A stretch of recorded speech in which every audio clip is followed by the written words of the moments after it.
দাঁড়ান ভাই দাঁড়ান, কোথায় যান? আমাদের দেশের মাল্টি মিলিয়নারদের দেখে যান।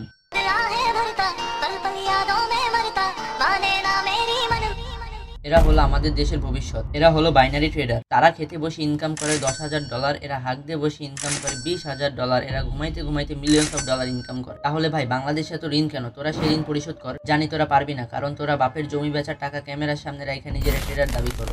ভাই আমি কারো পক্ষেও না বিপক্ষেও না। ভাই ট্রেডিং করা 100% সঠিক এবং অনুমোদিত, কিন্তু কিছু ছাপড়ি টিকটকার আছে যারা বাইনারি ট্রেডিংকে এত বেশি গ্লোরিফাই করে মনে হয় হাতের মোয়া ধরায় দিলা আর খাইলাম। ভাই ট্রেডিং এত সহজ না, সহজ থাকলে সবাই ট্রেডিং করতো। ভাই আমি বলতেছি না যে ট্রেডিং খারাপ বা কইরেন না, এমনকি আমি নিজেও একজন ট্রেডার। কিন্তু ভাই আপনারা অনেকেই আছেন যারা এই ছাপড়ি টিকটকারদের কাছে যান এবং তারা তাদের টেলিগ্রামে আপনাদের জয়েন করে। সেখান থেকে হয়তো আপনারা সাময়িক সময়ের জন্য লাভ হন, কিন্তু ভাই আপনি যদি অন্যের সিগন্যালের উপর ডিপেন্ড করে রেড আর গ্রিন মারেন তাহলে তো আপনি ট্রেডার হলেন না, তাহলে তো আপনি হলেন জুয়ারি। আপনি জুয়া খেলতেছেন। দাঁড়ান ভাই, ভিডিও শেষ হয় নাই। এখানে আরো বড় বড় ট্রেডার আছে, তারা নাকি মানুষের লস রিকভার করে দেয়। 10, 20, $50 দিলে নাকি তারা মানুষের $400-500 রিকভার করে দেয়। ভাই আমি এরকম একজনের কাছে গেছি, তাকে বলি আমার $1400 লস হয়েছে, সেটিকে রিকভার করে দিতে। সে বলে মাত্র $20 বিনিময়ে সে আমার লস রিকভার করে দিবে। আরে ভাই তুই যদি $20 দিয়ে $1400 ইনকাম করতে পারোস, বাংলাদেশি টাকায় প্রায় 1,70,000 টাকা, তাহলে তুই কয়দিন পর তুই ইলন মাস্কের ভাই বেলুন মাস্ক হয়ে যাবি। ভাই তোরা মানুষের কষ্টের টাকা মাইরা খাওয়া বন্ধ কর, মানুষকে ভুলভাল বুঝাইস না। আরে ভাই দৌড় দেন কেন? আমাদের সুন্দরী রমণী Mia Khalifa, sorry I mean multi millionaire আপুদের দেখে যান।